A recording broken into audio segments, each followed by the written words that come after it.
From the top of the town at 715 Main Street in historic Deadwood, it's time for another episode of the DTC Blow and Smoke Podcast.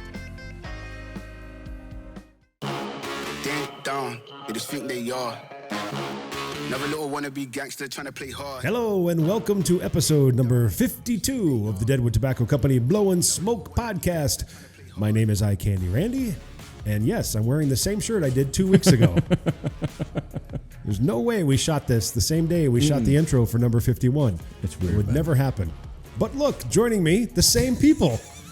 Strange. That is weird. Back from Vegas. Dude. Wink, wink. It's the kid. Welcome, Jacob. Thank you. Always happy to be here. Doesn't look like you got any sun. No. Lots of Extra sunscreen. cream. It was so busy, it was limited pool time. Yeah. I didn't even pack a pair of trunks. Yep. Yeah. Scarred from the last time I was in Forgot a Vegas. You were scarred from the last time? Yeah. So last time I went to Vegas, I was with my I went to my aunt and uncles, and my aunt who is Hispanic. She said to my mom, "I will take good care of your babies. Your very pale babies." They had a pool. We were swimming. She was so worried about me turning red. I got out of the pool. I was green because the copper was off. That's hilarious. I came out of the pool, the color of the Hulk, and I was like, this is the greatest thing ever. And my aunt had like a little like panic attack about it. Did it eventually come off? Oh yeah, it came off and my mom thought it was hilarious. And I was like, well, I didn't get a sunburn, so my mom should be happy. Yep.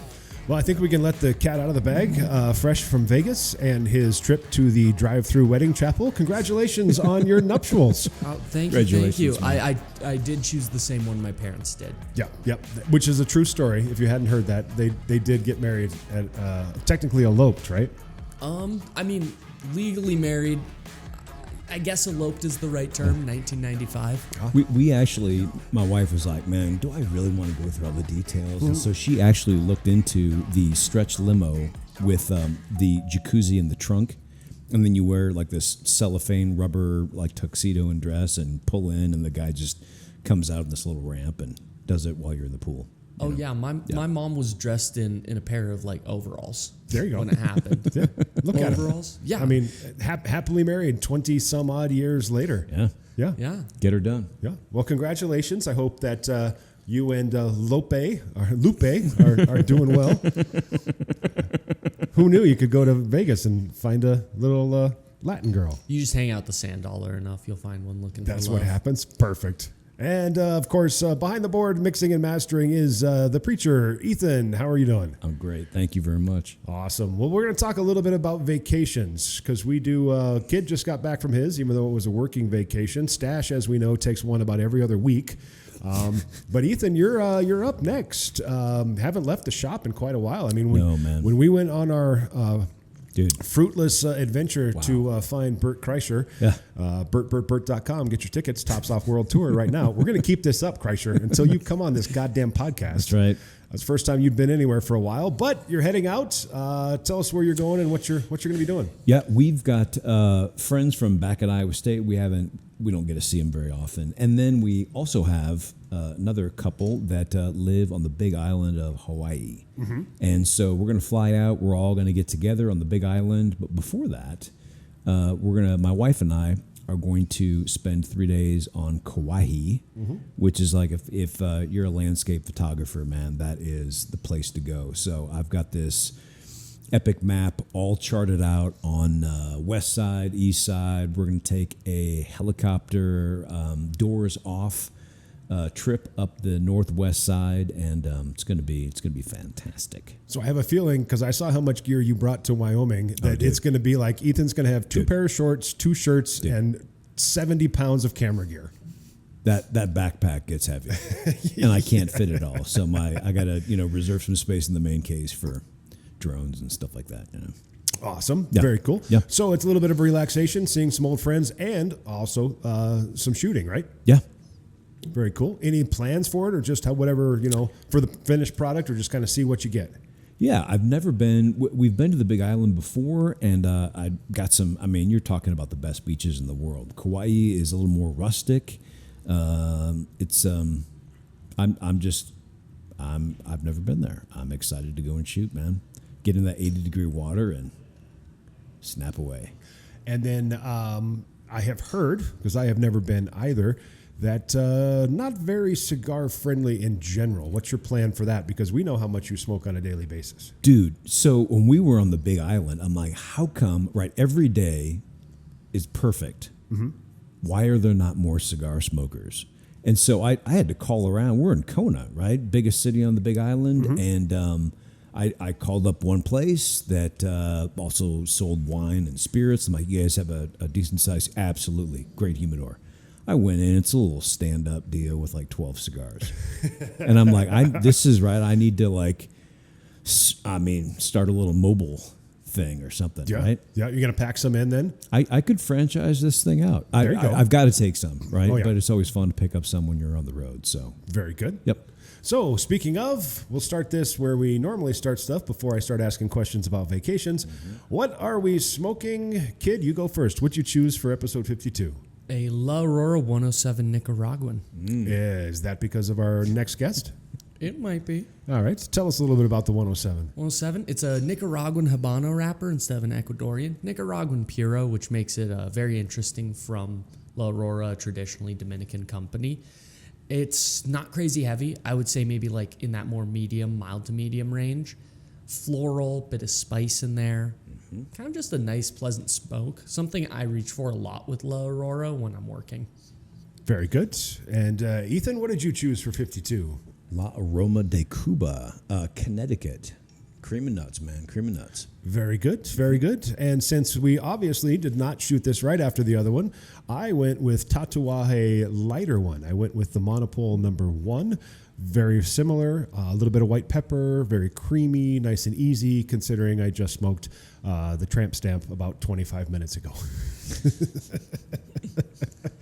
So Ethan's going to head to Hawaii, do a little shot. I'm going to head to Chicago in May. That's my vacation. I'm going to go watch the Cubs and Braves play 3 games. And my better half has a work trip, so I get to tag along with that. And we'll eat some deep dish pizza and watch some blues maybe. And hopefully the weather is decent. Last time we went, it was September, and it was a little chilly. So we'll take that out of the play. Go off my diet by then, so we'll get ready to pig out. Yeah, Ethan's been slimming down too, right? Getting your bathing suit body put together, dude. I had to, man. I just had to. Yeah. You want to be out there, and have you started the pre-tan? Do you do the spray tan before you leave, or you hit the old-fashioned beds? Or I mean, if it give me 20 minutes on the beach, and I'll have the base taken care of. Mm-hmm. So there you go. Yeah, right. Well, that'll work. Yeah. Jacob, what about you? We just got back from Vegas. What's your agenda for the summertime? You going to get away before we get super busy? Yeah, I actually have 2 trips. Of course you do. What are you, Stash? Yeah. Mother's Day weekend. My brother's graduating from his master's program. So I'm going down to Pittsburgh, PA with my family to celebrate that and enjoy a weekend, Mother's Day weekend with the whole family and celebrate Tanner and my mom. Very good. And then speaking of Cubs and playing baseball, weekend into the early week or middle of June, I'm going down to Colorado with my dad and my uncle to see the LA Dodgers trounce the Colorado Rockies. God, I hope the Rockies just kill them. Oh, no, we got Shohei Ohtani and Mookie Betts, man. Yeah, and Freddie Freeman and about half the other all-stars in the Major League Baseball. Well, there you go. That'll be a good time. Worries. We won't win the World Series. No, we'll get knocked out in the first round. Of course, by somebody like the Phillies, or maybe the Pirates this year will come out of nowhere. That's wishful thinking for people in Pittsburgh. The Cubs. Now less wishful thinking, but still wishful. It's possible. It's entirely probable. Yep. Well, we got to get away while we can before we get super busy here. Whole lot of stuff coming up, man. We've got Forks, Corks, and Kegs, of course, is a big event that we do here. The Hops and Hogs, that's the Beer and Bacon Festival, has been moved to early May. This year, I think it's the 15th, 16th, or 16th, 17th. We will once again be hosting the VIP event on Saturday for that with 12th and 13th. 12th and 13th. Yes. See, there you go. Ethan's even got it on the calendar. I do. With Tim from Global. Global Distributing, they have Drecker and the Humble Bumble seltzers that have been flying off of the shelves here. And so we'll be hosting that with him as well. That is a paid event. So you do need to get your tickets. You can get them at deadwood.com and just look for Hops and Hogs. And we'll have some sort of a hog dish. We haven't decided what we're going to do, whether it's going to be bacon or sausage or some combination. And it'll be a great time. One of my favorite events. Especially when I work it, because I just sit there and it's basically one for you, one for me, one for you, one for me. Well, and don't mind if I do. get a nice little buzz after the end of that. And then we're in the season in earnest. And then, well, there's too many events to list. You know how that goes. We'll have the Roxino by Hard Rock Presents concert series out at Outlaw Square again. The free Wednesday night music series at Outlaw Square as well. That entire place will be hopping every single weekend and most days of the week as well. Nice to be up on this corner as we round into 14 months at the new shop, and things are really taking shape.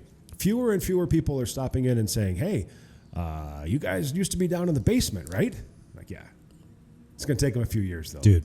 I feel sorry for those poor bartenders down there at the old joint. gosh. I mean, how many people talk to them about it and then they don't talk to us about it? It's got to be dozens every single weekend, Dude. Oh, it's got to be Daily. brutal. You know what I'm saying? I had some customers come in, and one of them looked at me and went, "Why don't I recognize you?" And I went, when was the last time you were in Deadwood?" "About 2.5 years ago." Yeah. That'd be it. That would be it. Yep. That'd be why you don't know me. Well, and I still get because I don't think they actually look at us. I still get everyone thinks I'm Pierce or Rico or Grimes. Yeah. It's like, well, you're in your 40s and you have beards. It's like, yeah, but mine's not down to my belly button, like those other guys. Like those other guys. Yeah. Pierce, I can see because like similar heights and being like that's a tall shape, so that's got to be the last guy. It's a tall shape. Yeah, you're not a little dude. But it's been fun, and of course the Humidor after the trade show that the kid and Bill went to is getting back up to where it needs to be. A lot of great product in there for all of our major suppliers. A few new surprises as well. Some stuff that we have been talking about picking up based on customer requests. If you're unfamiliar with our humidor, a lot of what the philosophy at Deadwood Tobacco has always been, and Ethan can speak to this, is relationship building. And one of those relationships, we'll talk to John Ferrigan coming up in our second episode. But there are literally thousands of cigar manufacturers, thousands of private labels, thousands of distributors out there throughout the country and the world. And so you can't carry everything. So we tend to carry stuff from people that we know, people that we trust, product that we enjoy, and that reciprocate, that will participate with us in events and things like that. Ethan, tell us a little bit about how that's been, how that's formed and the fun stuff that's come from that. You know, there's a lot of people who they smoke what they smoke, and they expect to have that anywhere they go. But I mean, a different approach would be we could literally go to hundreds of different manufacturers, but most of them would never come to Deadwood. And so bringing in a manufacturer who actually support their product, send out a rep, be able to meet customers in the store, make a recommendation that's personalized. We just feel like that's an approach that's more us. And so we tend to stick with manufacturers that will send people and have them on site, which I think it's better for the customer, personally. It is, and especially if you are a casual smoker or someone who only smokes the big brands, you know, the stuff that you've heard of or you've seen in the movies, the Romeo and Juliets, Monte Cristos, Cohibas, nothing wrong with those cigars whatsoever, but you can pretty much get them everywhere. Yep. So we've always tended to, as I've been explained the history of the shop, and of course since I've been here, go with those that are a little bit smaller, a little bit more boutique. Try to have the smoker try something out of their comfort zone that's going to be in the palate that they're used to. Yes. So make sure that you stop by for that stuff. You could have a favorite cigar by one manufacturer, and I guarantee you there's a bunch of other manufacturers using something similar that you will like, and you should branch out. Yeah, and it could be the type of tobacco, it could be the aging, it could be the region, it could be a number of different things how it goes. For example, our good buddy Nick Melillo is by no stretch of the imagination the world's biggest fan of Connecticut broadleaf, as you can tell from the Tabernacle and the Olmec and a number of, that's actually San Andreas, a number of the other things that he carries. So it's nice to have those options. So be looking at those in the humidor coming soon. Yep. All right. Well, speaking of relationships, this gentleman Stopped in a couple of months ago, I think it was, right around Mardi Gras time, and sat down for a few minutes and talked about La Aurora. Kid, you're smoking one right now.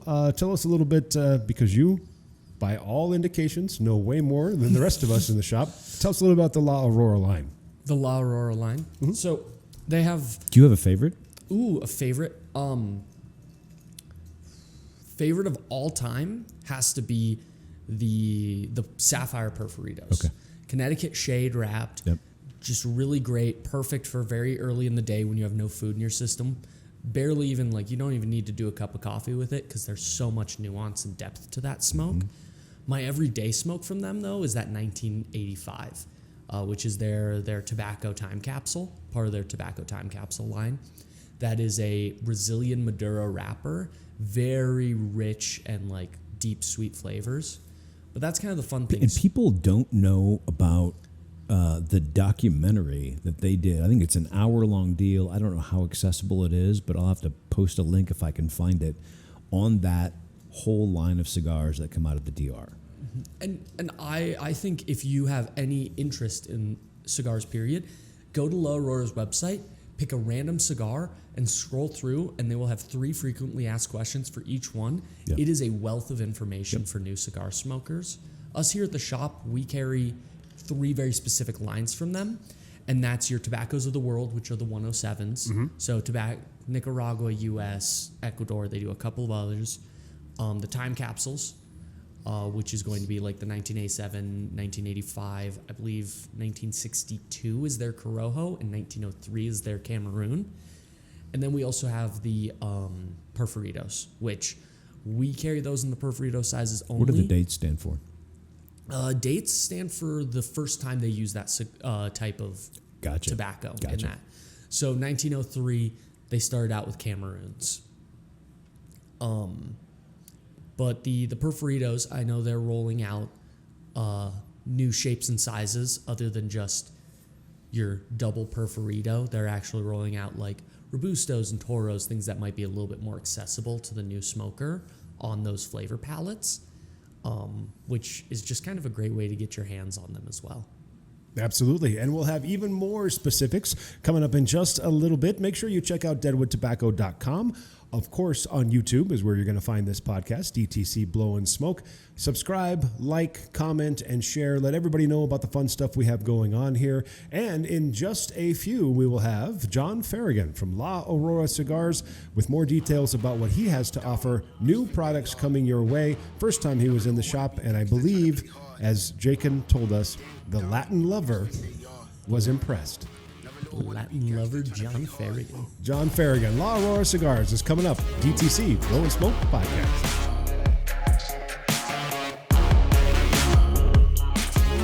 Hello and welcome to Deadwood Tobacco Company, A Quick Smoke With. We do this with every single rep, every single cigar aficionado, and some of our beer people that swing by Deadwood Tobacco, and of course the entire team, local dignitaries as well. Now we are joined for the first time from La Aurora Cigars. John Ferrigan is with us. Welcome. Thank you, guys. Thanks for coming out to Mardi Gras. Hope you're having a great time. Wonderful. Awesome. We'll keep this short and simple. Same 3 questions we ask everybody. Number 1, from your line, La Aurora Cigars, if you could only smoke one of them, which one would you choose and why? The one that's not out yet. Sneaky. Yes. No, we're working on some stuff for summertime release this year. We're doing a limited edition Lancero sampler. I'm a fanatic for Lanceros, so the new 120th, we're going to have that in there, so that's a little sneak peek for the masses, but be on the lookout for those summertime. Awesome. The CEO is also a Lancero smoker. Nope. No, that's good. Number 2, what is your holy grail cigar? And it could be something that is expensive or rare, or maybe something out of production you were only able to hear about.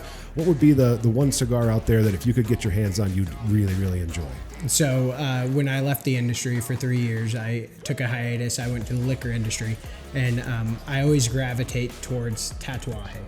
Pete Johnson, the Pepins, they do a great job blending Tatuaje.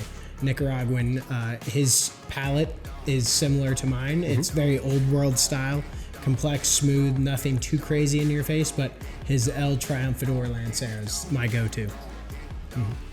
Very nice. I'll have to look that up. I'm not familiar. I do enjoy a lot of Tatuaje. I really enjoyed the Tuxtla that came out this past year. That one was the Lomo de Cerro. Yep. Got the shaggy foot. Yeah, great stick. Yeah, so when I worked retail, back then he came out with cabs of, I think it was 50 Lanceros in a cab. So I would have them hiding by the register, and those would be my cigars I would smoke daily. Yeah. Very nice. Yeah. And last question. If you could have a cigar with anybody, dead or alive, who would you choose and why? Hands down, my grandfather. So, he passed away the year I was born, and hearing all the stories about him from my aunts and uncles, I have a feeling we would have hit it off. Have a nice single malt scotch or red wine and enjoy a cigar and just talk. Was he a smoker? Yes. Yeah. Yeah. So my father was never really a big cigar smoker or drinker. Once I joined the industry in 2009 on the retail side, he started to take it on. And so now, some of our best conversations are had over a cigar and a drink. And so, always wanting to know your grandfather, I think that's my person of choice. Awesome. Very good. Well, there you go. A quick smoke with from La Aurora Cigars, John Ferrigan. Make sure you like, subscribe, comment, all of that stuff on social media. We are at Deadwood Tobacco, and we'll be back with another one soon.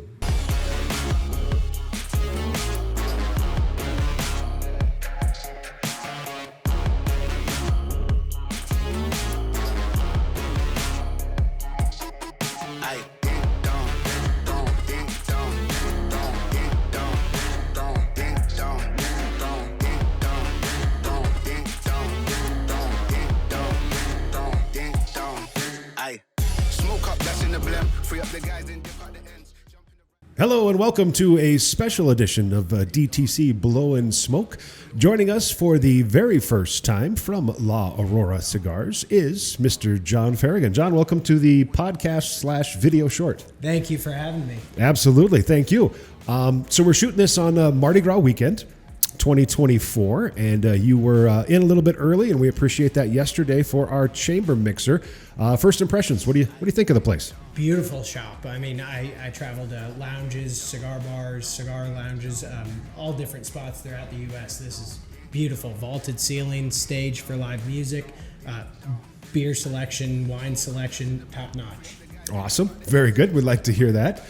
So tell the folks a little bit about you. How long have you been with La Aurora?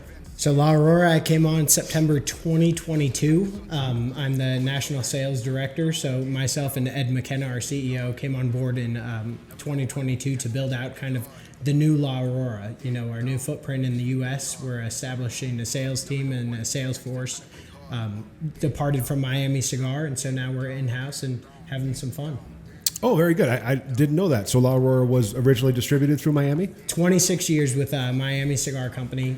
Still great relationship. They helped us throughout the entire process, still do. I talk to Jason Wood and their team daily to assist us with acquiring new accounts, market information, since we are a small sales force right now. But, we separated from them so both our teams could focus on the brands at hand.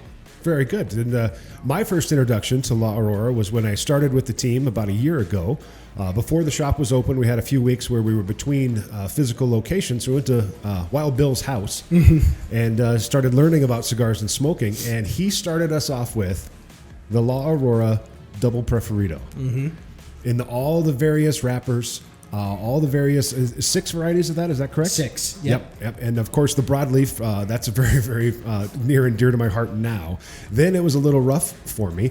Tell us a little bit about that. We've considered it some of our higher end cigars we currently have in our humidor. They sell like crazy. Tell us a little bit of history of that double Preferido. Yeah, so the Preferido was the original shape and size of the La Aurora cigar established in 1903. First wrapper we used was Cameroon. The great thing about the Preferido line is being our crown jewel, it's taken care of. There's only a select number of rollers in our factory that can do those on a daily basis. The binder and the filler are aged 12 years, and then we do a small rum barrel aging process to them. So it gives it a real nice, complex, round flavor, unique notes that you don't find from a lot of other cigars, but overall, just quality, taste, complexity, top notch. There's a documentary out Yes. about that one cigar, right? Mm-hmm. Yeah. Fantastic. And then we have people come into that cigar, and we've got them, of course, all displayed in our humidor. And if they know the product, they know it and they love it. It's one of those that I didn't know, being new to the product. They walk in and they go, "Oh, you've got those?" And if you smoke them, you smoke them. Well, and that's the fun thing. So right now, our industry, we're full of storytellers. So going back, retelling the story of La Aurora. Right now, we're still family owned. We're on the 5th generation. Guillermo Leon is our current president, operating, spearheading, and right now his children are coming up and they're starting to take more active roles within the company. So it's fun seeing the progression. So if you go to the PCA, I hope this year a couple of you guys, I believe, are coming. Yep. We have our whole storyline of the family on there. Also, if you go to laaurora.com, there's some great highlights about the family history. That's awesome. This year, Wild Bill and Jakin the Kid. The kid has taken his first trip. 23 years old, never been to Vegas. What possible trouble could he find? It's going to be an experience for him. Put him on the road, man. It's going to be an interesting thing. Yes, indeed. He's a sponge, too. He knows more about cigars, I would say, than half of the staff, which is saying something since he's only been around for about a year. He hasn't smoked them all yet because we got a large humidor and a lot to go through. But man, you want to know something about cigars? If Bill's not available and Grimes is not available, go to the kid. I was amazed last night. Just challenging him on different cigars, different tobaccos. What regions he likes. He knows a lot. Yep, absolutely.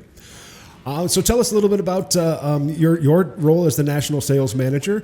First time in our shop. Do you have a dedicated territory, or do you basically? You said you had another gentleman with you. Mm-hmm. So what's your role with the company? Do you have specific accounts, or are you managing the entire portfolio and trying to establish places like us? So right now we have 4 reps. We have Mark Weisenberger up in the Northeast. We have Willie Morante down in Florida, who kind of oversees a lot of the East Coast region. Right now, growing it. He originally was with Miami Cigar, took a job at another company, and then came back to the family with us when we started this venture. And then we have Nico in Texas, George in Arizona. I'm based out of Kansas City. I assist the team with growth and opportunity, and then I'm also looking for new members to join the team.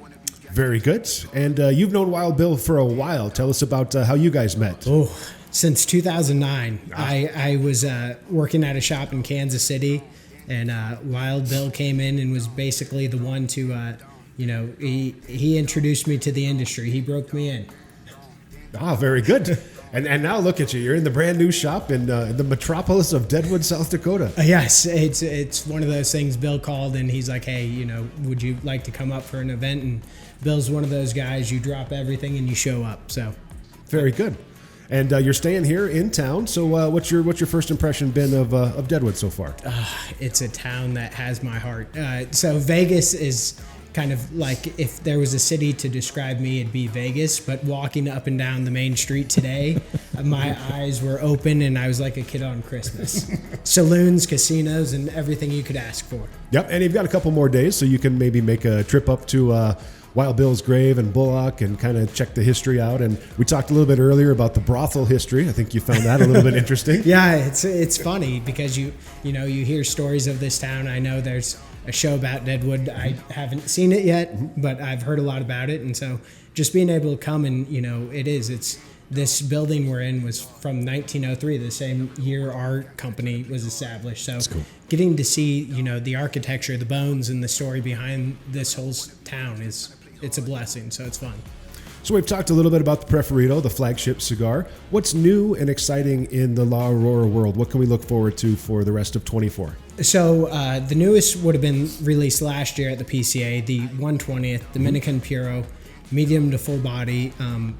One of my favorite cigars in our portfolio, hands down. This year, what you're seeing us do is we're having a lot of fun with our library collection, I call it. It's called Small Batch, but super limited aged cigars that Manuel Anoa is playing around with. So we have tobaccos in the factory, and he's coming up with different vitola sizes, and it yields, only so many boxes per release. Sure. Right now, you guys have the Small Batch Lot 3. Aged 19 years, Toro Grande. Wow. And so there were only 400 boxes. They sold out within 2 days. Very nice. I think we do have a couple of boxes of that. I actually smoked one on the podcast last time we shot it. Really, really enjoyable. I try to gravitate toward that. Obviously, when we get new product in, I'm like, oh, let's find something a little bit rare and special. Yeah. And then at PCA this year, we'll release our 2 limited editions. The Ors d'Age, which is a once-a-year release, and the Puro Vintage is an every other year release. So we'll have 700 boxes allocated to the U.S. of each of those, and then we're coming out with a full lineup of a value offering, the Cazadores.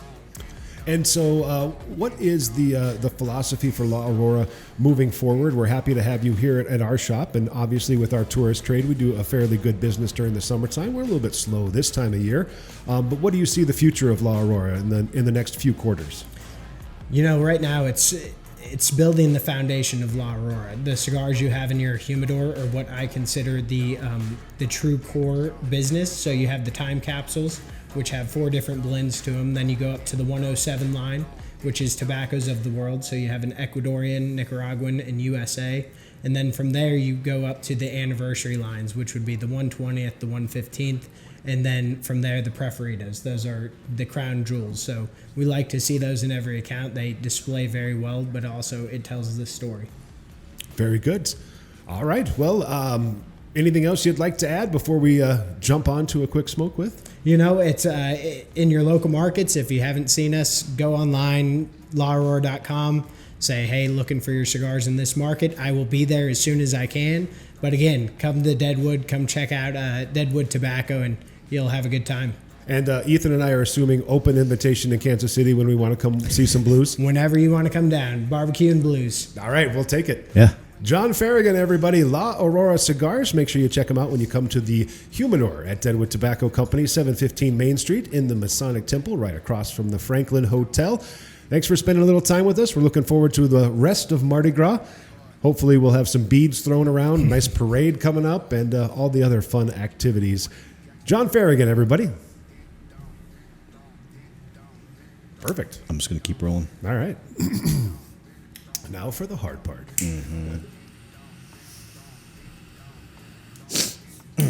Yeah, it's fascinating to me what we do in the humidor, the way the Bill runs things. Obviously, my first job in tobacco industry. And when I started smoking, I would smoke the sweet stuff at the old shop, and I was a regular down there. And Ethan tried to kill me one time because I was smoking basically nothing but Connecticut's after I got off of the sweets. And then I went in, and I was like, hey, I want something that I'm really going to feel. And I don't even remember what you gave me. I said, there's something really strong, and I'm feeling good. I want to celebrate. And Ethan pulled something out, and it was probably it was a 50, but it was a bigger gauge. No, it was like a 60, but it was just Robusto size, 5-inch. And he's like, what, not big enough? And I was like, nah, if you recommend it, I'll do it. I literally had to lean on the dumpsters in the alley walking home. Oh yeah, I don't remember what you gave me.